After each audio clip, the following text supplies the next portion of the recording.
دیکھیے، ہمیں دین اگر سمجھنا ہے تو ہمیں پیچھے کے پیچھے جانا پڑے گا یہاں تک کہ حضور تک پہنچ جائے. البتہ حضور تک پہنچنے کا مطلب کیا ہے؟ ایک حضور نے ہمیں قرآن دیا، ایک حضور کی سنت. ان دونوں کو ہمیں اختیار کرنا پڑے گا. اب یہ ہے کہ قرآن مجید کی کسی آیت سے استدلال کرنے میں اختلاف ہو سکتا ہے، کسی حدیث سے استدلال کرنے میں اختلاف ہو سکتا ہے. حدیثیں بعض اوقات کنٹراڈکٹری بھی آ جاتی ہیں.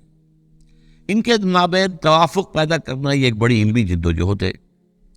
تو یہ جو انفر کرنا ہے قرآن سے اور حدیث سے، اس میں ہمارے فقہا نے اپنی زندگیاں لگائی ہیں، اور اس اعتبار سے اگر ان کو فالو کیا جا رہا ہے تو اس بنیاد پر کہ یہ قرآن اور سنت کی تعبیر ہے.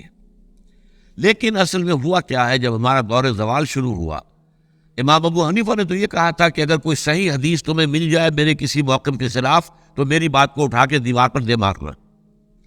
لیکن اس کے بعد یہ ہوتا ہے کہ فرقہ پرستی شروع ہو گئی. یہ فرقہ پرستی جو ہے اس نے ساری خرابی کی ہے.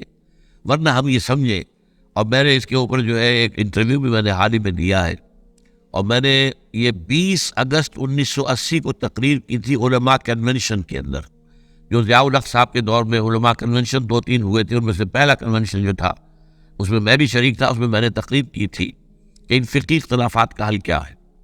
تو میں نے کہا تھا کہ جہاں تک تو فیملی لاز ہیں اور پرسنل لا، اس میں ہر فقہ کو کھلی آزادی ہونی چاہیے، کیونکہ بڑے سینسیٹیو ایشوز ہیں. عقائد کا معاملہ ہے تو سینسیٹیو ہے. اب نماز میں فرض کیجئے یا روزے کے اندر اگر آپ طے کر دیں فلاں وقت پر روزہ کھولنا ضروری ہے، تو ہو سکتا ہے کسی فقہ کے نزدیک اس وقت روزہ کھولنا درست نہ ہو.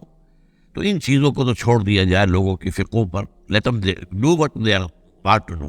لیکن لا آف دی لینڈ میں کسی فقہ کو تسلیم نہ کیا جائے، بلکہ سب کو تسلیم کیا جائے. اب اس کے میرے فرق کو سمجھ لیجئے. کوئی فقہ بائنڈنگ نہیں، لیکن تمام فقہوں کو ہم اپنا سمجھیں کہ یہ ہمارا ایک اثاثہ علمی ہے، ایک کامن ہیریٹاج ہے، ہمارا تراث علمی ہے.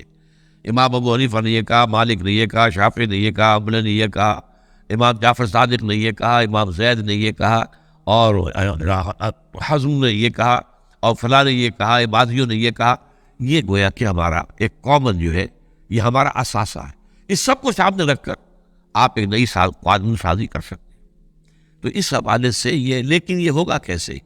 جیسا کہ آپ نے علماء کی بات کی، علماء تو اس کے اندر اتنے سخت ہیں کہ ایک فقہ سے باہر قدم نکالنا گویا کہ آپ ان کے نزدیک کفر ہے. حالانکہ کہتے یہ ہیں کہ کم سے کم 4 فقہوں کو، تو میں نے تو 8 گنوائی ہے نا، حنفی، مالکی، شافعی، حنبلی، جعفری، زیدی، عباضی اور ظاہری، یہ 8 فقہ ہیں. یہ 8 میں یہ سب کے سب جو ہے انہوں نے قرآن اور سنت سے استفادہ کیا ہے. ان سب کو رکھے بیک گراؤنڈ میں. جیسے کہ آپ کو معلوم ہے کہ ہائی کورٹ، سپریم کورٹ کے فیصلوں میں یہ حوالے آیا کرتے ہیں کہ بامبے ہائی کورٹ نے فلاں ایسا ہی مقدمہ تھا، اس میں یہ فیصلہ دیا تھا. یہ پریسیڈنٹس ہیں.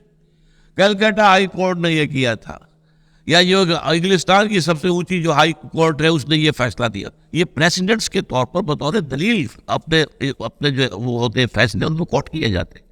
تو ہم جو ہے فیصلہ اس کے مطابق کر سکتے ہیں. میں کہہ رہا تھا کہ ہمارے جو سنی فقہا ہیں، وہ جو علماء ہیں، چاروں کو کہتے ہیں حق ہے. حنفی بھی حق ہے، شافعی بھی حق ہے، مالکی بھی حق ہے، اور حنبلی بھی. لیکن تمہیں ایک کی پیروی کرنی ہوگی لازم. یہ میرے خیال میں ان کی زیادتی ہے، ان کی فرقہ پرستی ہے.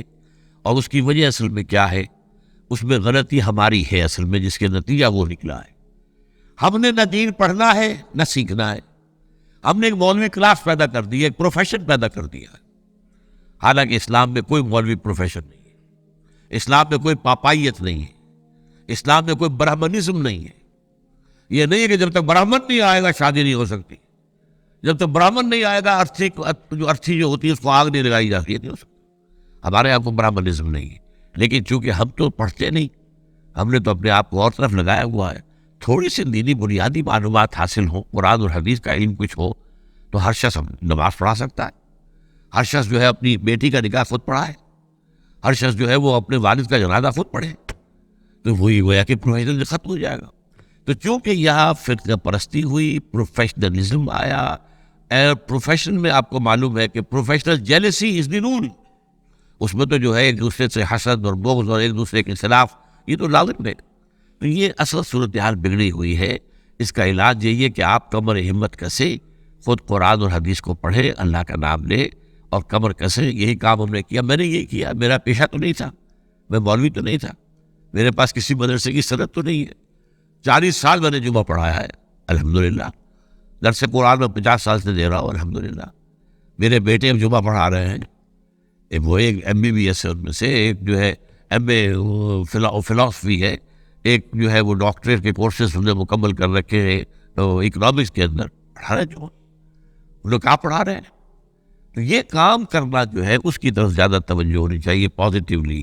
باقی جو کچھ ہے اس کا آپ کا مشاہدہ صحیح ہے، وہ غلط بات آپ نہیں کہہ رہے.